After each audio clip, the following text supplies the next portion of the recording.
今日要讀嘅經文係喺士師記嘅第14章、第15章、使徒行傳第24章、詩篇第113篇。士師記第14章，參孫下到亭拿，在亭拿看見了一個女子，是一個非利士人的女兒。參孫上來告訴他的父母說：我在亭拿看見一個女子，是一個非利士人的女兒。現在請你們把她娶來給我作妻子。他的父母對他說：在你兄弟的女兒中，或是在你所有的族人中，難道沒有一個女子，以致你要去從那些未受割禮的非利士人中娶妻呢？參孫對他父親說：請你把她娶來給我，因為我看中她。他的父母卻不知道這事是出於耶和華，因為他正在找機會攻擊非利士人。那時非利士人正統治着以色列人。參孫跟他的父母下到亭拿去，到了亭拿的葡萄園，忽然見一隻少壯獅子向他吼叫。耶和華的靈大大感動參孫，他雖然手裏沒有武器，竟把獅子撕裂，像人撕裂山羊羔一樣。他沒有把他所作的這事告訴他的父母。參孫下去和那女子說話，就看中了她。過了些日子，參孫回去迎娶那女子。他轉向一旁去看看那隻死了的獅子，看見有一群蜂子和一些蜜蜂在獅子的屍體內。他刮了些蜂蜜放在手裏就走了。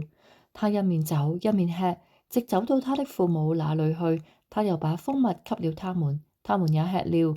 但是他沒有告訴他們，這蜂蜜是從獅子的屍體內刮下來的。參孫的父親下去見那女子，參孫在那裏擺設了筵席，因為青年人都慣常這樣行。眾人看見參孫，就請了30個人陪伴他。參孫對他們說：現在讓我給你們出一個謎語，你們在7天婚宴之內，如果能猜出來，把他的意思清楚告訴我，我就給你們30件內衣、30套衣服。如果你們不能告訴我，你們就要給我30件內衣、30套衣服。他們對他說：請你把謎語說給我們聽。參孫對他們說：可吃的從吃者出來，甜的從強者出來。他們過了3日都不能說出謎語的意思。到了第4天，他們對參孫的妻子說：你要引誘你的丈夫，使他把謎語的意思告訴我們，否則我們用火燒你和你的父家。難道你們請了我們來，是要奪取我們所有的嗎？參孫的妻子在丈夫面前哭哭啼啼說：你只是恨我，不是愛我。你給我的族人設謎語，卻沒有把謎語的意思告訴我。參孫對他說：連我父母我都沒有告訴，怎能告訴你呢？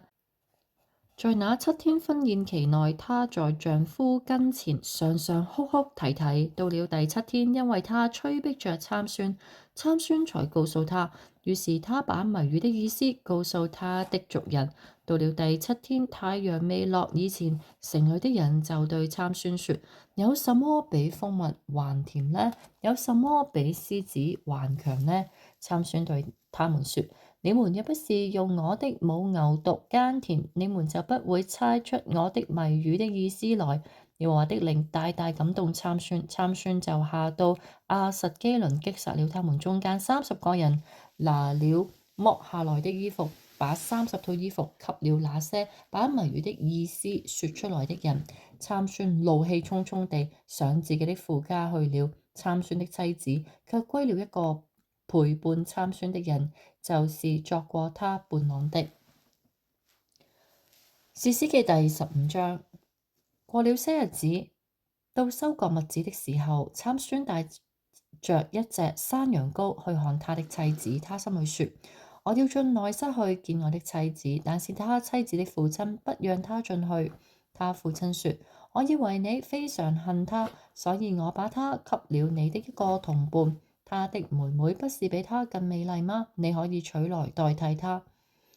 參孫對他們說：這次如果我加害非利士人，就可以不必負責了。於是參孫去捉了300隻狐狸，又拿了火把來，把狐狸尾巴對尾巴綁在一起，又把一支火把插在2條尾巴中間。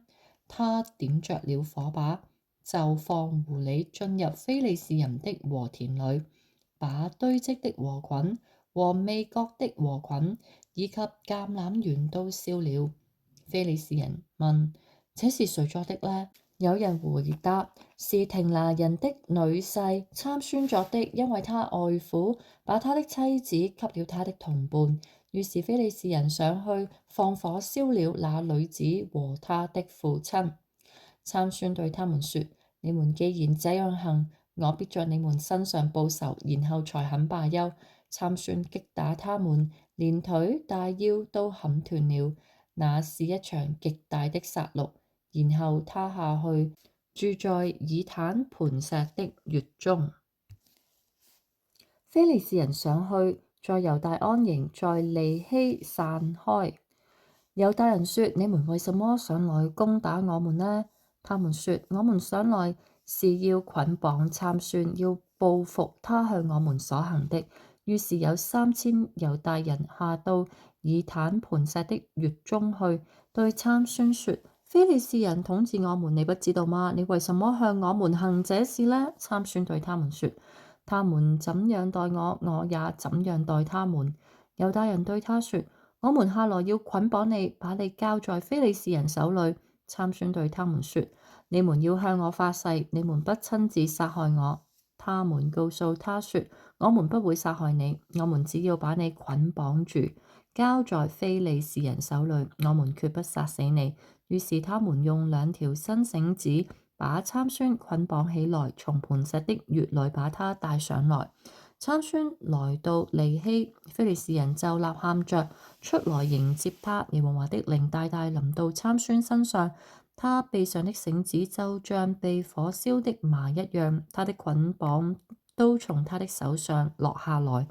他找咗一塊新鮮的驢腮骨，就伸手拾起來，擊殺了1000人。參孫說：我用驢腮骨殺人成堆，我用驢腮骨擊殺了1000人。說完了，就把那腮骨從手裏拋出去，因此那地方就叫拉末利希。參孫非常口渴，就呼求耶和華說：你既然藉着你的僕人的手施行這麼大的拯救，現在我怎可以渴死，落在未受割禮的人手中呢？於是神在利希使一窪地裂開，就有水從那裏湧出來。參孫喝了，就恢復精神，活力充足，因此那泉名叫隱哈歌利。那泉直到今日還在利希。在非利士人統治的日子，參孫治理以色列人20年。使徒行傳第24章。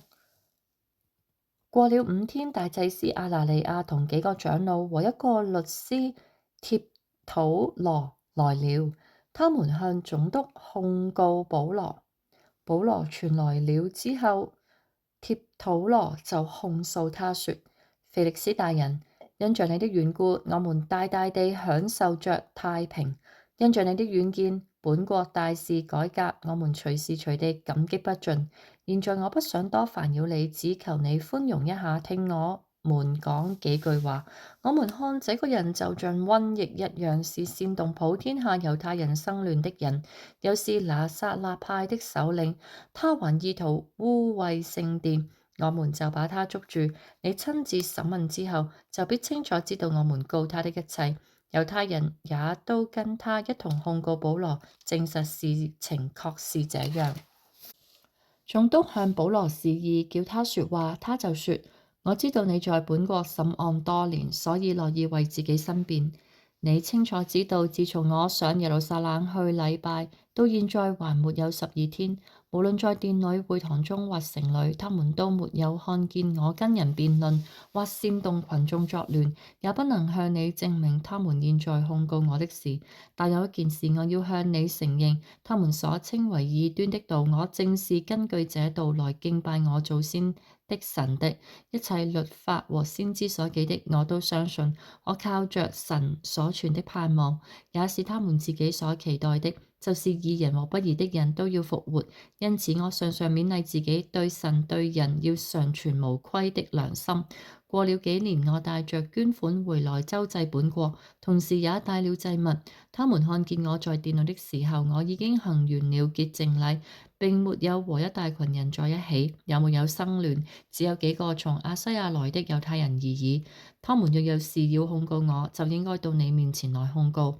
要不然，當我站在公議會中受審的時候，這些人若發現我有什麼罪行，早就親自說出來了。如果有的話，就是我站在他們中間所喊的。我今天在你們面前受審，是為了死人復活的事。那一句話，腓力斯本來就詳細曉得這道，卻故意拖延他們，說等千夫長呂西亞來了，再斷定你們的事。於是吩咐百夫長看守保羅，但要寬待他，不可阻止親友來照料他。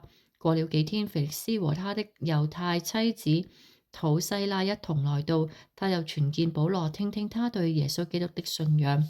保羅講到公義、自祭和將來審判的時候，腓力斯就害怕起來，說：你先走吧，等我有空的時候再叫你來。同時，他也希望保羅送錢給他，所以又多次傳見他，和他談話。過了2年，波求菲斯都接了腓力斯的印。腓力斯為要討好猶太人，就把保羅留在監裏。詩篇第113篇。你們要讚美耶和華，耶和華的僕人啊，你們要讚美耶和華的名。耶和華的名是應當稱頌的，從現在直到永遠，從日出之地到日落之處，耶和華的名都該受讚美。耶和華高過萬國，他的榮耀超越諸天。誰像耶和華我們的神呢？他坐在至高之處，他俯首垂顧天上和地下的事。他從灰塵中抬舉貧寒人，從糞堆中提拔窮乏人，使他們和權貴同坐，就是和他子民中的權貴同坐。他使不能生育的婦人安居家中，成了有許多兒女的快樂母親。你們要讚美耶和華。